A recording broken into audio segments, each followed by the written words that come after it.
안녕하세요. 저는 과천에 사는 50대 중반의 여자입니다. 저는 평소에도 여기에 올라오는 사연들을 보면서 하루를 시작하곤 합니다. 100세 시대에 아직 반밖에 살지 않은 저지만 얼마 지나지 않아 할머니라는 소리를 들을 나이죠. 저는 아직 할머니라는 소리가 듣고 싶지 않아요. 딸이 결혼하지 않고 영원히 제 품에 있었으면 좋겠어요. 주책이라고 할 수 있지만 사실 저와 딸은 굉장히 어렵게 만나게 됐거든요. 그래서 그런지 다시는 딸을 다른 누구에게도 뺏기고 싶지 않아요. 지금부터 저와 딸에게 무슨 일이 일어났었는지 여러분들께 들려드릴게요. 저는 20대 후반의 나이에 4녀 1남의 막내로 태어난 남편과 결혼을 했어요. 저희 시어머니께서는 남편을 낳기 전까지 온갖 구박을 받고 살았다고 해요. 그래서 아들을 낳기 위해 계속해서 임신과 출산을 반복하셨죠. 결국 5번의 시도 끝에 남편을 낳고 시집살이에서 해방됐다고 하더라고요. 그런데 시어머니께서는 그때 받았던 구박들을 그대로 저한테 하기 시작했어요. 눈만 마주치면 제게 손자 타령을 하시는데 스트레스가 이만저만이 아니었어요. 아침에 눈 떴을 때부터 눈 감을 때까지 아들 노래를 부르시니 혼자 있을 때도 환청이 들릴 지경이었죠. 하지만 저희가 아무리 노력을 해도 임신이 잘 되질 않더라고요. 시어머니께서는 성질이 점점 고약해지더니 제 몸에 문제 있는 게 아니냐며 병원까지 끌고 가서 이상 없다는 소리를 듣고서야 입을 다무셨어요. 아무 문제도 없는데 임신이 되지 않으니 저도 답답했어요. 날이 갈수록 심해지는 시집살이에 저도 진절머리가 나기 시작했죠. 하지만 남편 집안이 워낙 잘 살아서 참고 견딜 수밖에 없었어요. 그렇게 결혼한 지 4년 만에 저는 첫 임신을 하게 되었어요. 하지만 딸이라는 사실을 알게 되었고 저는 아무래도 상관이 없었어요. 제가 힘들게 가진 아이라 딸이든 아들이든 건강하기만 했으면 좋겠다고 생각했죠. 아들을 안 낳으면 구박을 받을 거라는 걸 알지만 그래도 힘들게 얻은 아이잖아요. 어렵게 찾아온 아이라 너무 귀하고 소중했어요. 저는 그렇게 딸을 낳고 구박을 2배로 받기 시작했어요. 구박을 받더라도 아이가 저를 보고 환하게 웃어주면 모든 피로가 가시는 기분이었습니다. 평생 이 조그만 아이를 제가 지켜줘야겠다는 생각을 했어요. 시어머니께서는 저를 괴롭히는 게 도 같으셨는지 이젠 밥상까지 엎으면서 당장 아들 낳으라고 난리를 치시더라고요. 딸도 어렵게 가졌는데 아들 가지라고 하면 금방 임신이 되냔 말이에요. 그렇게 2년이라는 시간이 흘렀고 갑자기 딸이 사라져버린 거예요. 어떤 바람이 불었는지 시어머니께서 딸을 데리고 산책을 가시겠다고 하는 겁니다. 저는 드디어 손녀라고 받아들이는 건가 싶어서 잘 다녀오라고 했죠. 아직도 그때만 생각하면 시어머니와 딸을 그대로 보낸 제 자신이 너무 밉습니다. 분명 나갈 땐 둘이었는데 들어올 땐 시어머니 혼자시더라고요. 저는 너무 놀라서 시어머니께 딸은 어디 있냐고 큰 소리를 쳤어요. 시어머니께서는 잠깐 한눈 판 사이에 애가 없어졌다고 하는 겁니다. 그때의 시어머니 표정은 아직도 생생하게 기억하고 있어요. 아이를 잃어버린 사람치곤 정말 아무렇지 않은 듯한 표정이었거든요. 저와 남편은 아이가 없어졌다는 소식에 난리가 났습니다. 2달 동안 찾아다녔지만 머리카락 한 올도 찾을 수가 없었어요. 전단지를 아무리 돌려도 연락 오는 사람이 한 명도 없었죠. 결국 저희는 경찰서에 가서 딸아이의 실종 신고를 하고 왔어요. 그리고 얼마 지나지 않아 저는 또 한 번 임신을 하게 되었어요. 운 좋게 이번엔 시어머니가 그렇게 애타게 찾았던 아들을 낳았습니다. 저는 아들을 낳은 동시에 시집살이에서 해방될 수 있었어요. 저희 부부보다 시어머니께서 엄청 좋아하셨어요. 하루 종일 아들을 안고 계시고 제가 자고 일어나면 밥상도 대령해 주시더라고요. 솔직히 시집살이 살다가 아들 덕분에 이런 대접받으니 속도 없이 좋더라고요. 딸에겐 미안하지만 대접받는 분위기에 취해 아주 잠깐 딸을 잊고 있었어요. 제가 보통 한 번 자면 깊게 잠드는 편인데 이상하게 그날은 자다가 새벽에 한 번 깬 거예요. 화장실 갔다가 다시 자야겠다는 생각에 안방에서 나와서 거실 화장실 쪽으로 걸어갔어요. 그런데 시어머니 방문이 살짝 열려 있었고 통화를 하시는지 시어머니 목소리가 들리더라고요. 그래. 너가 알려준 무당이 정말 용하더라니까. 손주 본 건 다 네 덕이야. 어쩜 그렇게 잘 맞춘다니? 나는 원래 안 믿으려고 했었거든? 근데 너무 신기하다. 나도 처음엔 너처럼 안 믿었거든. 근데 그 무당이 시키는 대로 하니까 우리 며느리도 단번에 아들을 낳은 거야. 너무 신기했다니까. 아니, 손녀가 아들 기운을 다 가져간다고 멀리 보내라고 하길래 그래도 내 핏줄인데 싶은 마음이 들긴 했단 말이지. 근데 이렇게 바로 아들이 생길 줄은 몰랐어. 그래도 내가 잘 사는 집으로 보내줬잖아. 그럼 됐지. 돈 많은 집에서 사랑받으면서 사는 게 네 손녀한테는 더 좋을 거야. 알고 보니 무당이 시어머니께 제 딸을 계속 데리고 있으면 아들은 평생 못 낳는다고 말하는 바람에 자신의 지인을 통해서 딸을 다른 집으로 보냈다고 하는 거예요. 그리고 저희가 딸 실종 신고를 한 날 몰래 다시 경찰서로 가서 딸 찾았다고 실종 신고를 취소해달라고 했다더라고요. 저는 할머니라는 사람이 자기 핏줄인 손녀한테 어떻게 그런 짓을 할 수가 있는지 이해가 가질 않았어요. 저는 모든 사실을 알고 그 자리에서 쓰러졌고 눈을 떠보니 병원이더라고요. 남편이 잠시 물을 가지러 간 사이 제가 일어났고 남편이 병실로 들어오자마자 제가 들었던 것들을 울면서 말하기 시작했어요. 여보, 어떻게 어머님이 그럴 수가 있어? 아무리 아들이 중요해도 그렇지 낳아준 부모가 이렇게 살아있는데 그 어린 것을 남의 집에 보내냐고. 자기 핏줄이잖아. 일단 진정해봐. 당신 그러다 또 쓰러지겠어. 내가 어머니한테 애 어디로 보냈는지 물어볼게. 내가 다시 우리 딸 찾아올게. 그러니까 제발 당신 몸부터 챙겨. 우리 딸이 너무 불쌍해. 못난 부모 만나서 태어나자마자 미움받고 부모랑 생이별하고. 나 더 이상 어머님 얼굴 보고 싶지 않아. 같은 공간에서 숨도 쉬고 싶지 않아. 알겠어. 우리 분가하자. 당신 태어나면 바로 분가해. 알겠지? 지금은 당신 몸 회복하는 것만 생각해. 의사가 몸 많이 약해졌다더라. 제 말을 듣고 남편이 시어머니를 추궁했지만 아이를 어디로 보냈는지 끝까지 말씀을 안 하더라고요. 저는 어떻게든 딸을 찾아보려고 했었지만 늘 허탕이었어요. 남편은 저보고 할 만큼 했으니 아들 봐서라도 이제 그만 포기하라고 하더라고요. 지금 우리 곁에 있는 아들이라도 잘 키워야 하지 않겠냐고 말이에요. 그때까지도 저는 딸 찾는 것을 포기할 수 없어서 아들을 재워놓고 밤마다 딸을 찾아다녔어요. 하지만 이제 이것도 20년 정도 지나니까 저도 슬슬 지치더라고요. 결국 저는 딸을 찾는 것을 포기하고 살았었어요. 아들도 이제 막 성인이 되었고 미국으로 유학을 가고 싶다고 하길래 보내줬어요. 현재는 미국에 있는 대학교에 재학 중이래요. 처음엔 자주 연락을 했었는데 아무래도 멀리 떨어져 있다 보니 자기 생활하기도 바빠서 지금은 어쩌다 한 번씩 연락을 하고 있었어요. 저는 남편과 오붓하게 둘이서 점심을 먹으려고 남편 회사로 찾아갔어요. 회의라도 하는 건지 남편이 자리에 없었어요.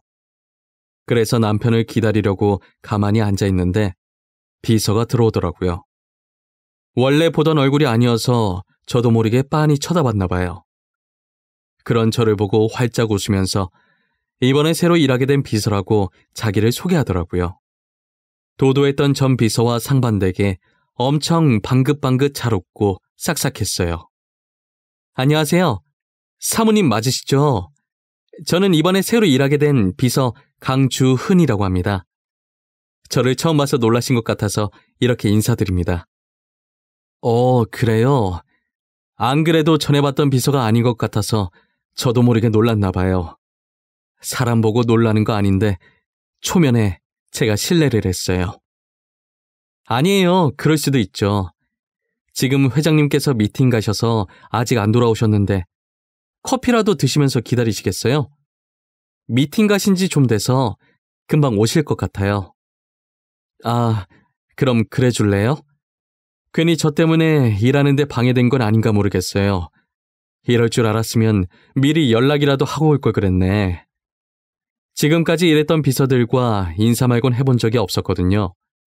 다들 저를 사모님이라고 어렵게 생각하던데 그럴 때마다 제가 더 불편했었거든요. 그런데 이번에 들어온 비서가 부침성도 좋고 사람 좋은 미소를 하고 있어서 그런지 저도 모르게 비서랑 편하게 말을 하고 있더라고요. 다른 비서와 다르게 저를 어렵게 생각하지 않는 모양이었어요. 저는 그런 모습이 오히려 강단 있어 보이고 마음에 들었어요. 비서가 건네준 커피를 봤는데 비서 손가락에 점이 있더라고요. 저희 딸도 비서처럼 손가락에 점이 있었거든요. 너무 신기한 나머지 또 무례하게 놀라면서 손으로 점을 가리키고 말았어요. 아, 점이요? 괜찮아요. 다들 놀라세요. 모양도 특이하잖아요. 보통 점이라고 하면 동글동글해야 하는데 이 점은 살짝 타원 모양으로 길쭉하니까. 미안해요. 초면에 제가 실수를 너무 하네요. 내가 원래 이런 사람이 아닌데 사실 제 딸도 손가락에 점이 있었거든요. 그래서 너무 신기해가지고. 정말요? 진짜 신기하네요. 여기에 점 있는 사람 흔치 않을 텐데 손가락에 이렇게 큰 점 있는 사람이 잘 없잖아요. 저는 싹싹한 성격도 그렇고 딸과 비슷하게 점 있는 것도 그렇고 이상하게 딸처럼 느껴지는 비서에게 끌리기 시작했어요. 저는 비서의 첫인상이 너무 좋아서 남편과의 약속을 핑계로 자주 가서 친해졌어요. 그러다 보니 남편을 기다릴 때마다 자연스럽게 이야기를 하게 되었고 이야기를 하다 보니 사적인 얘기도 하게 되었죠. 저는 비서의 가정사를 듣게 됐는데 비서도 참 힘들게 살았더라고요. 원래 아버지께서 사업을 하셨었는데 직원이 회사 돈을 들고 도망가는 바람에 망하게 됐다고 하더라고요. 그 당시 비서의 나이가 고작 9살밖에 안 되었다고 했었어요. 한순간에 집안이 무너졌고 갈 곳 없는 처지가 되다 보니 아이를 키울 여력이 되지 않아서 할 수 없이 비서를 보육원으로 보냈다고 하더라고요. 그땐 부모도 없이 혼자서 살아가는 게 적응도 안 되고 너무 힘들었는데 지금은 여러 일을 하면서 돈을 모아 어느 정도 살만해졌다고 하더라고요. 제가 부모는 아니지만 그런 환경에서 이렇게 밝게 커준 게 너무 대견했어요. 괜히 이상하게 잃어버린 딸이 생각나면서 더 챙겨주고 싶은 마음이 들었죠. 비서 얘기를 듣다가 저도 어디에 털어놓은 적 없던 아픈 과거사를 꺼내기 시작했어요. 비서에게 말해도 될 것 같다는 생각이 들었거든요. 전에 내가 말했던 딸 기억하는가 모르겠네. 사실 딸이 3살 되던 해에 잃어버렸어. 20년 동안 찾아다녔는데 흔적조차 찾을 수가 없더라고. 저랑 똑같이 손가락에 점 있다고 했던 그분 말씀하시는 거죠? 그동안 사모님도 마음고생 많이 하셨겠어요. 가끔 딸이 어떻게 컸을지 상상해보는데 이젠 옛날 얼굴도 가물가물해서 상상을 할 수가 없었어. 가끔 주은 씨를 보면 딸 생각이 나서 계속 말을 걸게 되더라고. 주은 씨를 보면 정말 친딸같이 편해. 알고 보면 제가 친딸인 거 아니에요? 드라마 보면 그런 일 많잖아요. 제가 부모가 있긴 하지만 저도 모르는 출생의 비밀이 있을 수도 있고. 그냥 사모님 웃으시라고 한 소리예요. 주은 씨는 내가 안 불편한가 봐. 이렇게 농담도 잘하고 말이야. 이때까지 있었던 비서들이랑은 서먹서먹했었거든. 그래요? 전 사모님이 너무 편한데요. 사모님께는 엄마 같은 포근함이 있어요. 사모님과 있으면 뭔가 따뜻하고 부드러운 느낌이 들어요. 나한테 그런 느낌이 있나? 처음 알았네. 앞으로도 엄마라고 생각하고 편하게 대해줘. 괜히 사모님이라고 어색해하고 불편해하는 거 딱 질색이야. 그럼요. 사모님도 저를 딸이라고 생각하시고 편하게 대해주세요.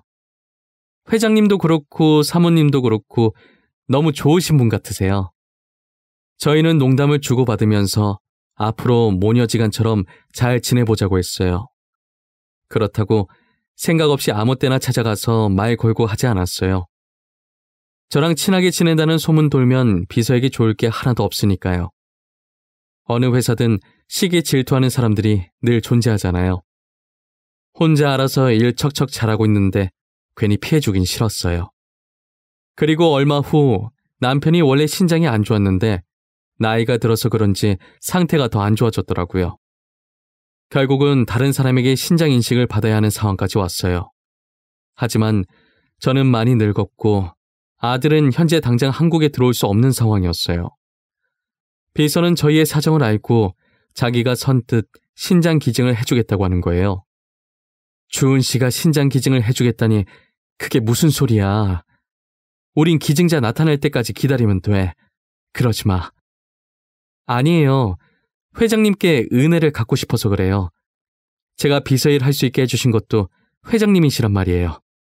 아무리 그래도 그렇지 어떻게 그렇게 쉽게 자기 신장을 남한테 이식해준다고 해. 우린 괜찮아. 기증자 금방 나타날 거야. 기증할 생각 하지 마.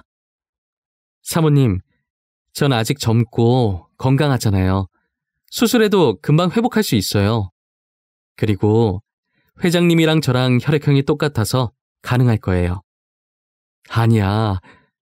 이건 진짜 아닌 것 같아. 어차피 가족 아니면 수술 못하는 걸로 알고 있어. 그러니까 주은 씨, 이식해줄 생각이면 일찌감치 접어. 알겠지? 이식 수술이라는 거 쉽게 생각할 게 아니야. 사모님, 요즘 기술이 얼마나 좋아졌는데요. 이식해도 아무 문제 없을 거예요. 아마 가족이 아니라도 본인이 이식하고 싶다고 하면 해주실 거예요. 혹시 모르니 검사라도 받아볼래요? 저는 비서가 이렇게 고집이 센 사람이라는 걸 그때 처음 알았어요. 제가 아무리 겁을 주고 말려봐도 제 말은 들으려고 하질 않더라고요. 결국 비서는 신장을 기증할 수 있는지 필요한 검사들을 다 받았어요. 의사는 저희에게 정말 뜻밖의 결과를 말씀하시더라고요. 강주은 씨 검사 결과를 보니까 신장 상태가 아주 깨끗하고 좋아요. 그리고 환자분과 혈액형도 일치하고 가족관계 이미 확인이 되어서 기증을 하실 수 있겠네요. 잠시만요, 선생님. 가족관계라니요? 그게 무슨 말이에요? 저희 남편이랑 주은 씨가 왜 어떻게 가족이라는 거예요? 모르셨어요? 두 분 모녀지간 아니었어요? 어허, 유전자 결과 검사가 일치한다고 뜨는데 남편분과 강주은 씨는 부녀지간입니다. 알고 보니 저희가 지금까지 애타게 찾던 친딸이 비서였어요. 이렇게 저희랑 가까이 있었는데 그동안 몰라봤다니. 그리고 그걸 지금 남편 신장 이식하려고 검사하다가 알게 됐다는 게 너무 드라마 같았어요. 순간 제 인생이 누군가 각본을 짜고 저는 그 작가의 꼭두가시가 된 기분이라고 해야 할까요? 이제껏 친딸을 찾으면 어떤 반응을 보여야 할까 수도 없이 상상을 했었는데 현실에 닥치니 정말 아무 말도 할 수가 없고 믿기지 않는 표정으로 쳐다만 보게 되더라고요. 그동안 제 핏줄이라 비서에게 마음이 갔던 것 같았어요. 비서가, 아니 제 딸이 전에 우스갯소리로 자신이 친딸 아니냐고 농담을 한 적이 있었는데 정말 제 친딸이었다는 게 진짜 놀란 걸 넘어서 헛웃음이 나올 지경이더라고요.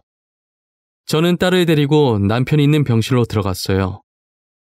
남편은 딸을 보고 당분간 휴가라고 했는데 왜 여기까지 왔냐고 하더라고요.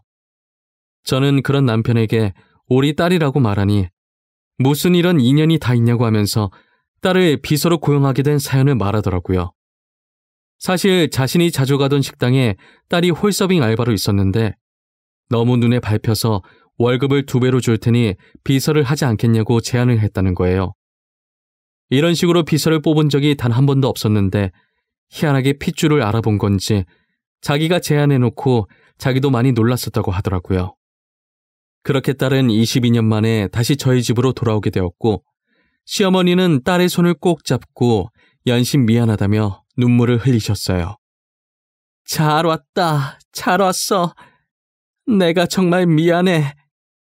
염치 없는 거 안다만 이렇게라도 사과를 하고 싶어. 너를 데리고 간 집안이 망했다고는 들었는데 그래도 잘 커졌구나. 솔직히 처음에 얘기 듣고 할머니가 미웠거든요. 근데 지금은 괜찮아요. 그러니까 너무 미안해하지 마세요. 이렇게 착한 것을 내가 미쳤어. 이 죗값을 나중에 어떻게 갚으려고 그 짓을. 그래도 이 할미가 죽기 전에 찾아서 이렇게 얼굴 볼 수 있어서 참 다행이구나. 시어머니는 딸을 찾은 지 한 달 만에 세상을 떠났어요. 그동안 시어머니께서 티를 안 내서 몰랐는데 자기 핏줄인 손녀를 본인 손으로 직접 다른 곳에 보내고 마음이 편치만은 않았던 것 같아요. 손녀를 찾고 나서 편안한 마음으로 모든 짐을 내려놓고 떠나신 것 같아요. 저는 얼마 전에 남편 이식 수술을 끝내고 남편과 딸 병간호를 하면서 아주 잘 지내고 있습니다. 멀리 있는 아들에게도 누나를 찾은 소식을 전해주었어요. 미국은 아직 밤 늦은 시간일 텐데 제가 보낸 카톡을 보고서 바로 영상통화가 왔더라고요. 엄마, 드디어 누나 찾았어? 그동안 포기한 것 같더니 결국 찾았구나. 역시 우리 엄마 집념이 대단해. 결국 해내네. 이것이 엄마 놀리려고 전화했구만. 너도 누나 얼른 찾았으면 좋겠다고 했었잖아. 누나 아기 때 사진 보고 엉엉 하면서 나보다 더 울어놓고. 그때 내가 얼마나 당황했는지. 그 얘기 지금 왜 해? 그땐 내가 애기였으니까 그랬지. 그래서 누나는 어때? 괜찮아? 아빠한테 신장이식 해줬다며. 저놈 새끼. 아빠 걱정은 안 하고 누나 걱정만 하는 저 불효자 자식. 누나는 멀쩡하고 니네 아빠는 죽었다 이 녀석아. 역시 우리 아빠 아주 튼튼하구만. 목청이 살아있으셔. 그래서 누나는? 나 누나 보고 싶은데. 엄마, 이제 그만 카메라 돌려봐. 엄마 얼굴은 많이 봤잖아. 아들이라도 막내는 막내인 건지 애교도 많고 장난도 잘 쳐서 처음 보는 누나한테도 금방 누나 하면서 조잘조잘 말을 잘하더라고요. 그 모습을 보면서 이제 우리 가족이 다 모였구나라는 생각이 들면서 괜히 눈물이 찔끔 났습니다. 딸한테 들키는 바람에 아들이 그 소리 듣고 놀려서 나오려던 눈물이 쏙 들어갔지만요. 지금 너무 행복한 하루하루를 보내고 있어요. 힘들게 딸을 다시 만나게 된 만큼 이때까지 못해줬던 것들 다 해주면서 살려고요. 같이 여행도 가고 사고 싶다는 게 있으면 다 사줄 생각입니다. 그리고 이건 제 욕심이지만 딸이 늦게 결혼을 했으면 좋겠어요. 결혼 안 하고 평생 제 옆에 붙어 살면 더 좋겠고요. 하지만 좋은 짝을 만나면 제가 못 이기는 척 보내줘야겠죠. 앞으로는 딸이 늘 행복만 가득했으면 좋겠어요. 제 이야기는 여기서 마치도록 할게요. 긴 글 읽어주셔서 감사합니다. 여러분들도 늘 건강하시고 행복하세요.